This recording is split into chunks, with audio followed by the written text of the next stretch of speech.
আসসালামু আলাইকুম এভরিওয়ান, আশা করছি ভালো আছেন সবাই। আমরাও ভালো আছি আলহামদুলিল্লাহ। নতুন আরো একটা ব্লগে সবাইকে ওয়েলকাম করছি আমার চ্যানেলে। আজকের ব্লগটা দুপুর থেকে শুরু করছি। সকালে বারান্দায় আসা হয় নাই, এখন বারান্দাটা পরিষ্কার করা হলো, এজন্য ভাবলাম যে একটু বারান্দা থেকে ঘুরে যাই। এই পুকুরটাতে এই পাশটাতে ভরাট করে দেখেন এদিকে একটা বিল্ডিং হবে। আসলে এই জায়গাটা এখন কি করবে জানি না, যদি এইদিকেও ভরাট করে ফেলে তাহলে বাসার যে একটা সৌন্দর্য সেটা থাকবে না। বৃষ্টি পড়ছে। এই মিষ্টি কুমড়াটা রুমাইসার বাবাকে কে যেন দিয়েছে, ওর পরিচিত একজন। ওনারা দেখা যায় যে আবাদ করে তো বিভিন্ন রকমের শাকসবজি, তো মাঝে মাঝেই অনেক কিছুই তারা দিয়ে পাঠায়। তো এবার একটা বড় মিষ্টি কুমড়া দিচ্ছে, তারপরে লাল শাক দিয়েছিল, তারপর আর কি বলবো রসুন, চাল কুমড়া, মানে আবাদি ফসল যা কিছু আছে তারা সবকিছু এরকম দিয়ে পাঠায়। তো এটা এখন কাটবো, কেটে দেখি কেমন ভেতরে। তো কাটার পরে দেখতেছি এটা খুব সুন্দর, মানে কাটার সময়ই বোঝা যায় মিষ্টি কুমড়া ভালো না খারাপ। তো এটা দেখে বোঝা যাচ্ছে যে এটা অনেক সুন্দর, আর রান্না করলে খুব মজা হবে।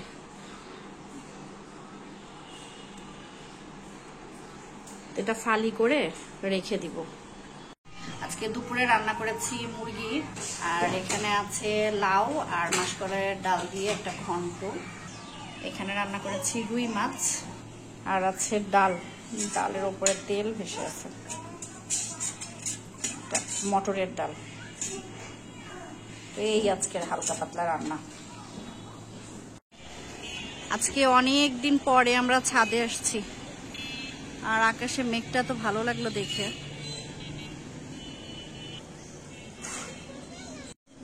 ভালো লাগছে দেখে, আকাশটা খুব সুন্দর না? হ্যাঁ মা, মা আমার রাধুপুরীর মুডটা খুব ভালো, কিন্তু রুমাইসার মুড খুব খারাপ। রুমাইসার নানু চলে গেছে, রুমাইসার মুড খুব খারাপ না মা? একটু ঘোরাঘুরি করে তারপরে চলে যাব।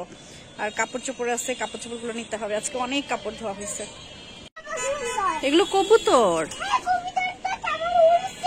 উড়ে যাচ্ছে, তোমাকে দেখে উঠতেছে সবাই, দেখছো?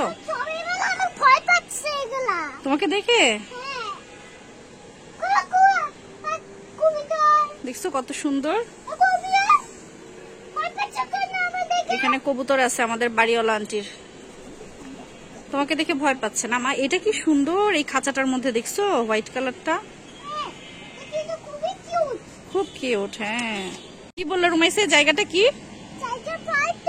পারফেক্ট তোমার তোমার বাবার জন্য?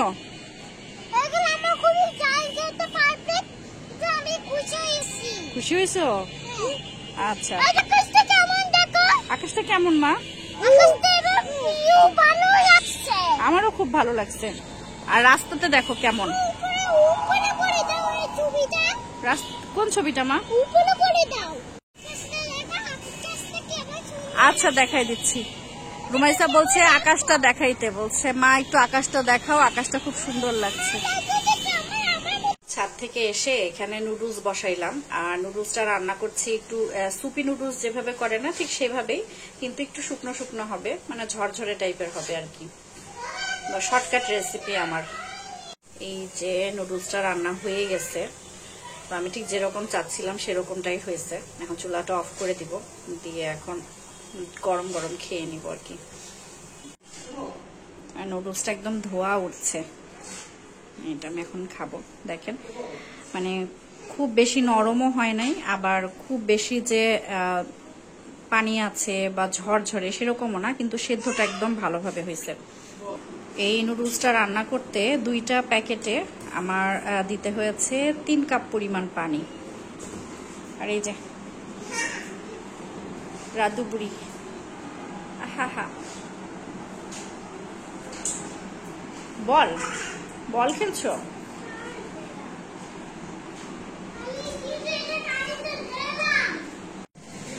বাইরে বৃষ্টি হচ্ছে, বৃষ্টি হচ্ছে, আর বৃষ্টির মধ্যে আমরা একটু বাইরে যাচ্ছি। কোথায় যাচ্ছি মা? আমাদের একটু কাজ আছে, যাইতে হবে আর কি। এই যে রুমাইসা, আমরা কোথায় যাচ্ছি? হ্যাঁ, কি কিনতে যাচ্ছি? কি লেটার? কিসের লেটার?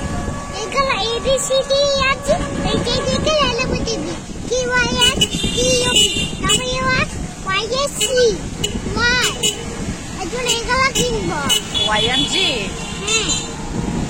ঠিক আছে। সেগুলো বাথরুমে পড়ে গেছে, সেগুলো হারাই গেছিল। হ্যাঁ, আচ্ছা, এগুলো স্কুল। কই স্কুল? ওই ভিতরে স্কুল, ভিতরে না, ভিতরে শপিং শপ। আর ফর্টি ফর্টি মা, এই পিছনে সব, পিছনে একটা স্কুল, আর পিছনে একটা স্কুল, এখন একটা। এইটা কত?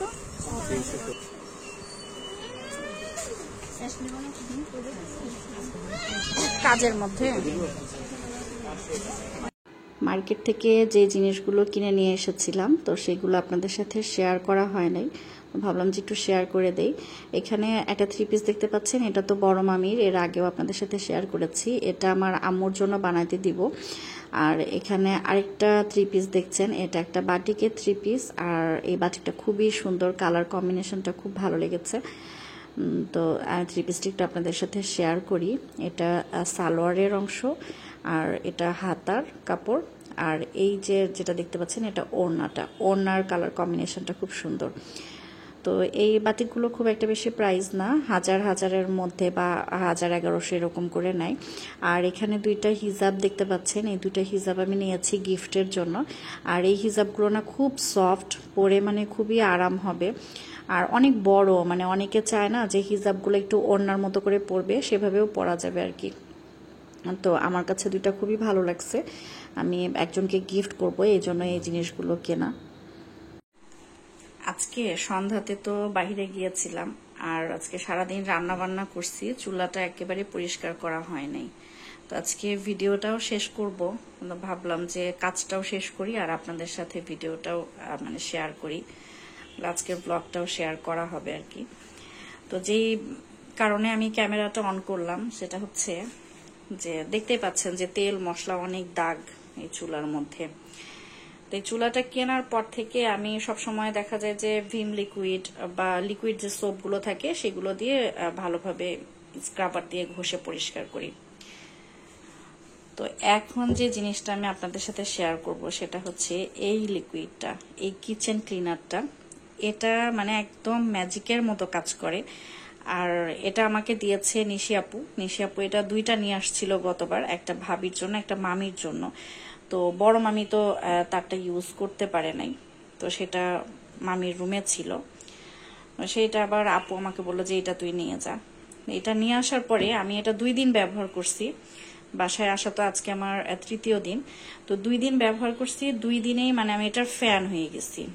যেমন থাকে না যে গ্লাস ক্লিনার যেরকম, ওইটা যেমন খুব ইজিলি মানে গ্লাস পরিষ্কার করা যায়, গ্লাস জাতীয় জিনিস, তো এটাও ঠিক তেমন। মানে এটা দিয়েও রান্নাঘরে যে তেল মশলার যে দাগগুলো না, এগুলো খুব ইজিলি পরিষ্কার করা যায়, খুব ঝটপট হয়ে যায় আর কি। তো আমি এই ওপরের বার্নারগুলো আগে তুলে নেই। তো আমি আগে যদি জানতাম যে এটা এত কাজের, তাহলে আমি আপুকে আরো আনতে বলতাম আর কি। এটা তো বেশি দিন আর কি যাবে না, প্রতিদিন যদি এভাবে করে পরিষ্কার করি। তো দেখেন আমি এই যে খুব ভালোভাবে যে স্প্রেটা করে দিচ্ছি না, এখন আমার একদমই কষ্ট করতে হয় না। এই 2টা দিন এটা ইউজ করার পরে দেখছি যে একেবারেই যে ঘষে মেজে পরিষ্কার রাখার ব্যাপারটা সেটা নাই। আর এই চুলাটা কেনার পর থেকে প্রতিদিন পরিষ্কার না করলেও না, এটার কালারটা যেহেতু সাদা, তো এটা দিয়ে আমার কিছুক্ষণ রাখতে হবে। কিছুক্ষণ বলতে কয়েক মিনিট আর কি, 2-3 মিনিট রাখবো। রাখার পরে দেখেন ম্যাজিকের মতো একদম পরিষ্কার হয়ে যাবে। এত বেশি ঘষাঘষি করে পরিষ্কার করার প্রয়োজন নেই। তো এই যে নর্মাল একটা কাপড় নিচ্ছি আমি, কাপড়টা দিয়ে জাস্ট এরকম মুছে নিব আর কি। এই যে দেখেন, জাস্ট একটু মুছে নিলেই হবে। একবার এই কাপড়টা দিয়ে মুছবো, তারপরে আবার কাপড়টা একটু ধুয়ে তারপরে আবার লাস্ট একবার ফিনিশিং দিব। খুবই কাজের এটা। তো শুধু যে এইখানেই পরিষ্কার করছি তাও না, পুরো এই যে পেছনে যে ওয়ালটা এইগুলাও আমি এই ক্লিনারটা দিয়েই পরিষ্কার করেছি আজকে না মানে গতকাল। তো যেটা বললাম আমি এটার একেবারে ফ্যান হয়ে গেছি। তো এটা আমি খুঁজে দেখবো যে আমাদের এখানে সুপার শপ যেগুলো আছে সেগুলোতে পাওয়া যায় কিনা, বা অনলাইন কোনো পেজে পাওয়া যায় কিনা। আমার কাজ অনেকটা সহজ হয়েছে। দেখেন আপনাদের সাথে কথা বলতে বলতেই কিন্তু আমি খুব তাড়াতাড়ি ক্লিন করে ফেলতে পারলাম।